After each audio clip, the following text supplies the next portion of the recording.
आज हम ब्रीदिंग और रेस्पिरेटरी सिस्टम के बारे में पढ़ेंगे और ये भी जानेंगे कि इसमें कौन कौन से आर्गन हिस्सा लेते हैं।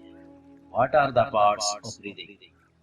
जब आप सांस लेते हैं तो ऑक्सीजन आपके लंग्स में जाती है और जब सांस बाहर निकालते हैं तो कार्बन डाइऑक्साइड गैस बाहर जाती है। आइए इसकी तफसील में जानते हैं। आपके पेट और चेस्ट एरिया के दरमियान में एक वाइड और फ्लैट मसल होता है जिसे डायाफ्राम कहते हैं। जब ये डायाफ्राम सिकुड़ता है तो चेस्ट एरिया खुल जाता है, जिसके नतीजे में पसलियों के अंदर हवा का प्रेशर बाहर की निस्बत कम हो जाता है।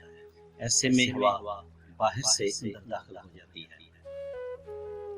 हवा नाक और ट्रैकिया के रास्ते से लंग्स में दाखिल होती है, जो कि एक लंबा रास्ता है। लंबे रास्ते की बिना पर हवा का टेम्परेचर जिस्म के अंदरूनी टेम्परेचर के मुताबिक हो जाता है। नाक में मौजूद बाल एक किस्म का गीला मादा जिसे म्यूकस कहते हैं, हवा में मौजूद ज़रात को रोक देते हैं। Dust particles and germs stick to the mucus. इस तरह लंग्स तक हवा साफ और मुनासिब टेम्परेचर के साथ पहुंचती है।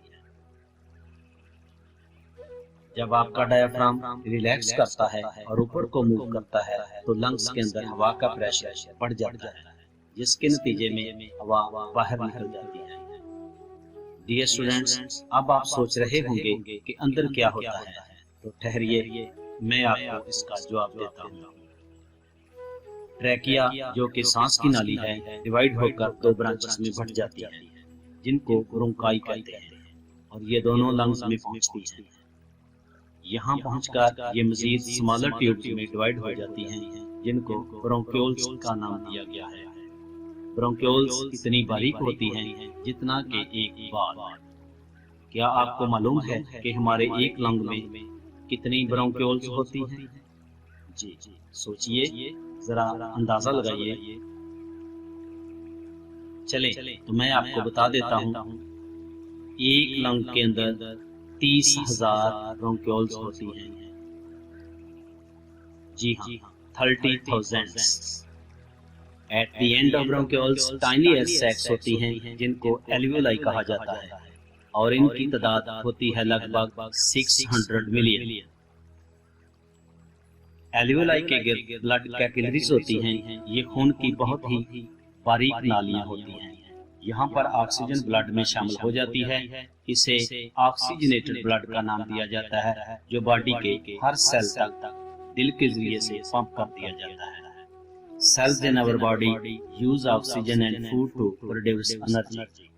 इस दौरान कार्बन डाइऑक्साइड गैस पैदा होती है, जो खून के साथ मिलकर लंग्स में पहुंच जाती है। यहाँ पर carbon dioxide gas blood capillaries की वाल से मूव करती है और एल्वियोलाई में एंटर होती है।